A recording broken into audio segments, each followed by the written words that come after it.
Assalamualaikum warahmatullahi wabarakatuh. Bismillahirrahmanirrahim. Alhamdulillahirabbil alamin. Wassalatu wassalamu ala sayyidina Muhammadin walhamdulillahirabbil alamin. Yang saya muliakan dan yang saya ta'zimi yakni Al-Kiram wal Mu'azzam Kiai Haji Muhammad Hasan Mutawakkil ala Allah selaku pengasuh Pondok Pesantren Zainul Hasan Genggong. Tidak lupa pula yang saya muliakan dan yang saya hormati yakni Doktor Universitas Islam Zainul Hasan yakni Al-Ustadz Abdul Aziz BAMAG. Tidak lupa pula yang saya hormati dan yang saya muliakan dosen pengampuh Ustadz Imam Syafi'i MH. Di sini saya sedikit akan menerangkan tentang metode tafsir Muqaran.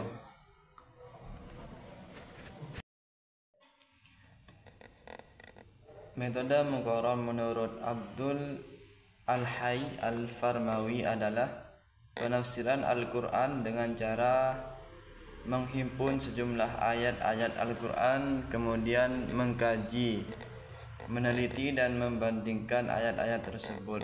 Jadi menurut metode Muqaran menurut Abdul Al-Hayy Al-Farmawi adalah penafsiran Al-Quran dengan cara menghimpun sejumlah ayat-ayat Al-Quran, kemudian mengkaji dan meneliti dan membandingkan pendapat sejumlah penafsir mengenai ayat-ayat tersebut, baik penafsir dari generasi salaf maupun generasi khalaf, atau menggunakan tafsir bi ar-ra'yi maupun al-ma'thur. Di samping itu, Muqaran digunakan juga untuk membandingkan sejumlah ayat-ayat Al-Quran tentang suatu masalah dan membandingkan ayat-ayat Al-Quran dengan hadis Nabi yang secara lahiriah berbeda. Jadi di samping itu, tafsir Muqaran juga digunakan untuk membandingkan sejumlah ayat-ayat Al-Quran tentang suatu masalah dan membandingkan ayat-ayat Al-Quran dengan hadis Nabi secara lahiriah berbeda,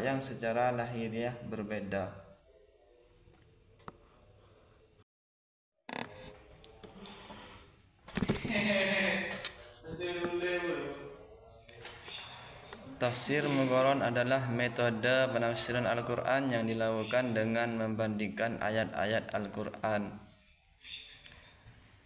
yang memiliki kemiripan redaksi dalam dua atau lebih kasus atau masalah yang berbeda. Jadi tafsir Muqaran adalah metode penafsiran Al-Quran yang dilakukan dengan membandingkan ayat-ayat Al-Quran yang memiliki kemiripan redaksi dalam dua atau lebih kasus atau masalah yang berbeda. Kata muqarin adalah dari kata korona yuqarinu kornan yang artinya membandingkan.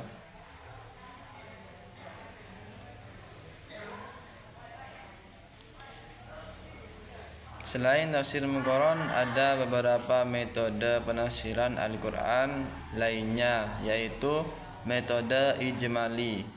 Metode ijmali yaitu metode penafsiran yang menguraikan Al-Quran secara singkat dan global. Jadi metode ijmali di sini adalah metode penafsiran yang menguraikan Al-Quran secara singkat dan global. Kemudian metode tahlili yaitu metode penafsiran secara analitis. Jadi tahlili di sini metode penafsiran secara analitis. Kemudian yang nomor 3, metode maudhu'i yaitu metode penafsiran secara tematik. Maudhu'i di sini yaitu metode penafsiran secara tematik.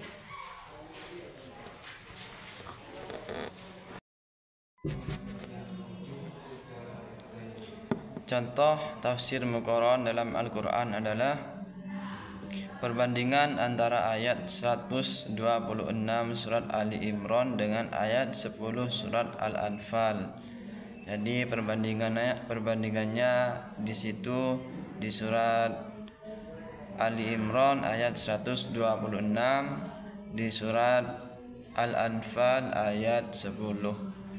Perbandingan ini dilakukan karena kedua ayat tersebut memiliki kemiripan secara redaksional. Jadi perbandingan ini dilakukan karena kedua ayat tersebut memiliki kemiripan secara redaksional. Kemudian di sini beberapa kelebihan dan kekurangan tafsir muqaran. Yang pertama, kelebihan metode tafsir muqaran yaitu membuka pintu untuk selalu bersikap toleran terhadap pendapat orang lain. Nah, jadi kelebihan tafsir muqaran yang pertama adalah membuka pintu untuk selalu bersikap toleran terhadap pendapat orang lain. Terus yang nomor 2, tafsir dengan metode muqaran ini amat berguna bagi mereka yang ingin mengetahui beberapa pendapat tentang suatu ayat.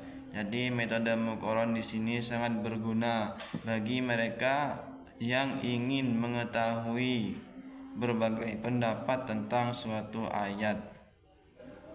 Nomor 3, dengan menggunakan metode muqaran ini maka mufassir didorong untuk mengkaji berbagai ayat dan hadis-hadis secara pendapat serta pendapat-pendapat para mufassir yang lain. Nomor 3, dengan menggunakan metode muqaran ini maka mufassir didorong untuk mengkaji berbagai ayat dan hadis-hadis serta pendapat-pendapat para mufassir yang lain. Terus yang kedua adalah kekurangan metode tafsir muqaran. Kekurangannya di sini nomor 1, penafsiran yang menggunakan metode ini tidak dapat diberikan kepada para pemula. Jadi penafsiran yang menggunakan metode muqaran ini tidak dapat diberikan kepada para pemula. Yang nomor 2, metode muqaran kurang dapat diandalkan untuk menjawab permasalahan sosial yang tumbuh di tengah-tengah masyarakat. Jadi kekurangan yang nomor 2 adalah metode muqaran di sini tidak dapat diandalkan untuk menjawab permasalahan sosial yang tumbuh di tengah-tengah masyarakat. Yang nomor 3, metode muqaran terkesan lebih banyak menelusuri penafsiran yang pernah diberikan oleh ulama daripada mengemukakan penafsiran baru. Jadi kekurangan yang nomor 3 adalah lebih banyak menelusuri penafsiran yang pernah diberikan oleh ulama daripada mengemukakan penafsiran baru. Jadi di situ adalah merupakan kelebihan dan kekurangan tafsir muqaran. Cukup sekian dari saya. Apabila dari awal sampai akhir terdapat banyak kesalahan, saya mohon maaf sebesar-besarnya. Wallahu al-muwaffiq ila a'ma bithoriq. Wassalamualaikum warahmatullahi wabarakatuh.